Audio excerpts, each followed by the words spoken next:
Alright guys, welcome back to Alexandria Pickers. On today's little short, we're going to show you how to pack up earrings.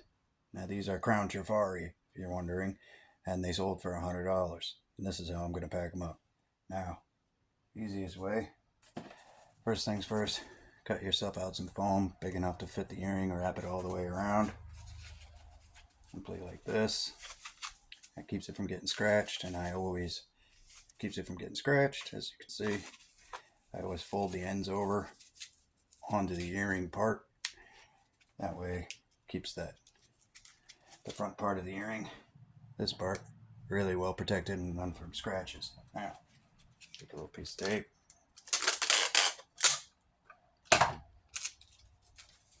Tape that together.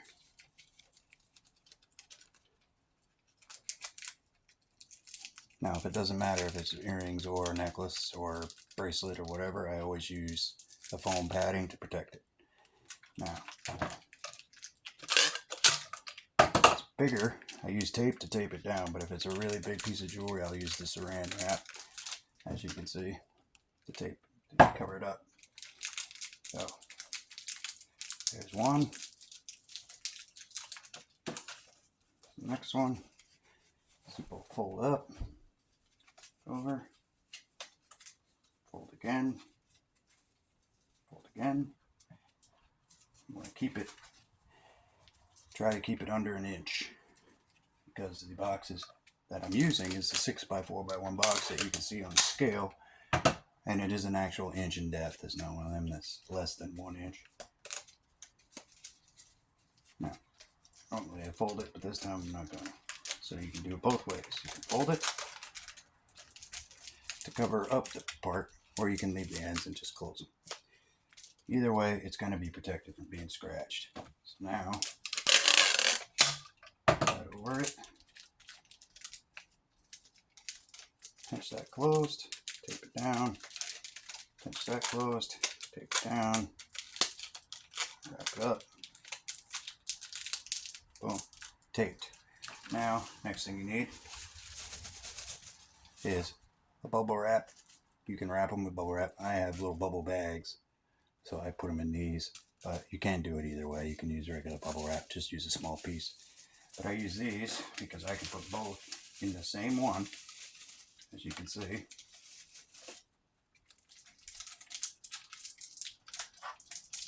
You can see I don't like my tape job on that one, so I change it.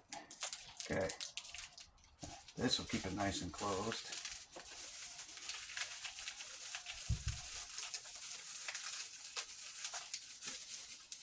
Squeeze it in there, past the other one. Always put it down to the bottom of the bag so it doesn't slip.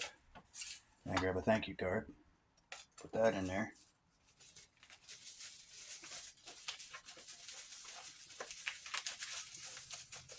You don't have to do the thank you card if you don't want to. It's something we prefer to do, or to say thank you to our customers. They like getting that. A lot of people will just take this, throw it right in the box and ship it, but I don't do that. Okay. One thing I have learned doing this for a little while now is presentation helps as well. So what I do is I take a piece of tissue paper. Okay. Take this, I put it right in the center. Now, whichever way you want to roll it, you can roll it. I usually go boom, boom. The reason I go long ways with it when I tie it like that, now I'll do a little trick I learned from Old School Flipper here on YouTube, is take the package, twist the ends, okay? That'll create a little barrier for you. Now, that keeps it nice and tight in the center. Now when I put it in the box, I'm going to put it in the box, okay? In the box. Take that twisted end, I put one end towards the front for padding, and one end towards the back for padding. Always, as you can see.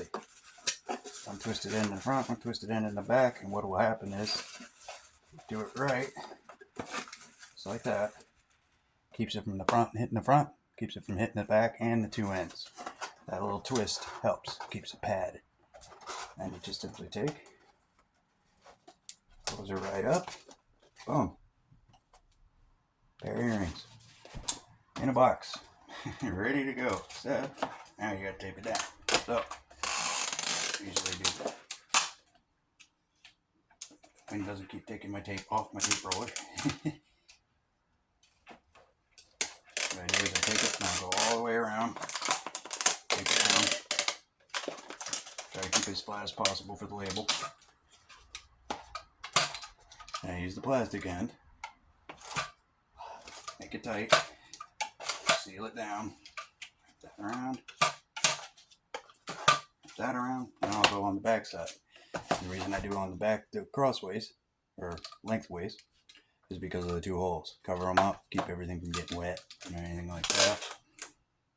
And it also keeps people from opening it. And as you can see, go all the way around to that. Smooth it down, keep the label flat as possible for the barcode. Boom, taped up. From there, grab yourself a big fragile sticker, because it is jewelry, and these boxes are very small, and it's very hard for the post office to see them. So, the more you can help them see them, the better. Plus, it's fragile. It's a piece of jewelry. That helps them see the box, because they dump them into a big bin, guys, and they just go through a whole bunch. So, make sure they can see it. I've had 2 lost on us already. So that's why I switched to putting the fragile stickers on. So I do one big one on the back, and then I take the little ones, and I put them right here on the side edge, like that, wrap it down. You can still see it, and you're covering the edge where they could cut the tape and open it up. If they cut the fragile sticker, you're gonna know. So I do that to both sides. Boom, as you can see, both done. And I put one more small one on the back side. Here. I don't put any on the front, because that's where the label's gonna go. Boom, there's all your fragile stickers. Okay, there's all that. Now, I'm gonna print the label. The label will go here and here. Start here, barcode here, and here.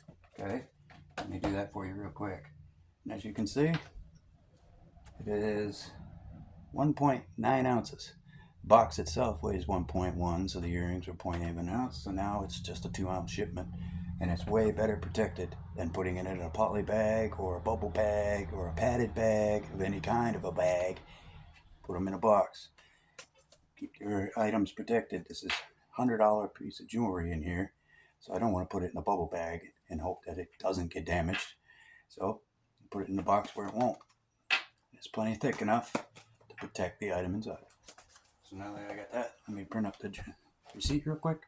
Just a second. Receipt. Let me print up the label. Sorry, let me print the label.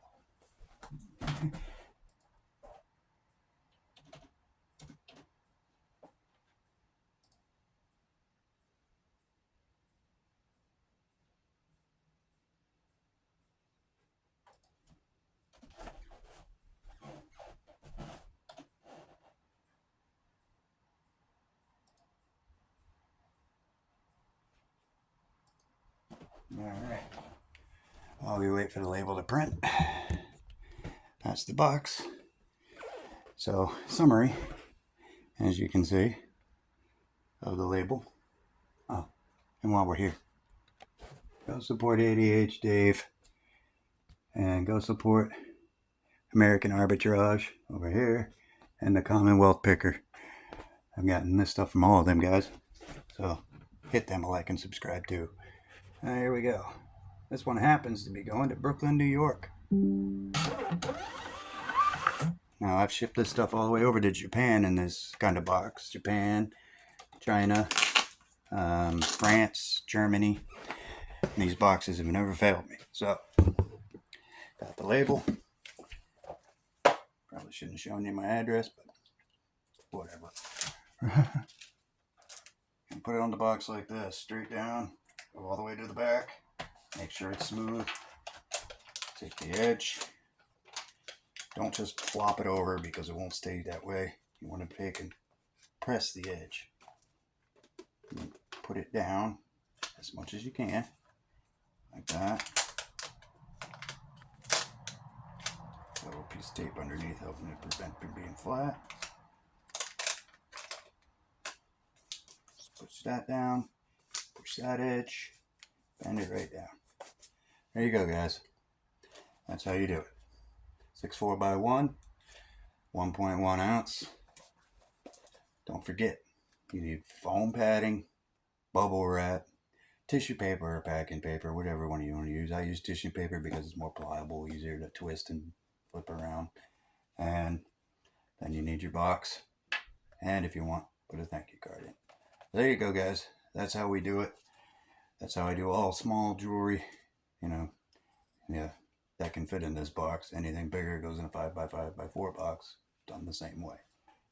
All right, guys. If you don't mind, hit like and subscribe. We're Xavier Pickers. See you on the next one.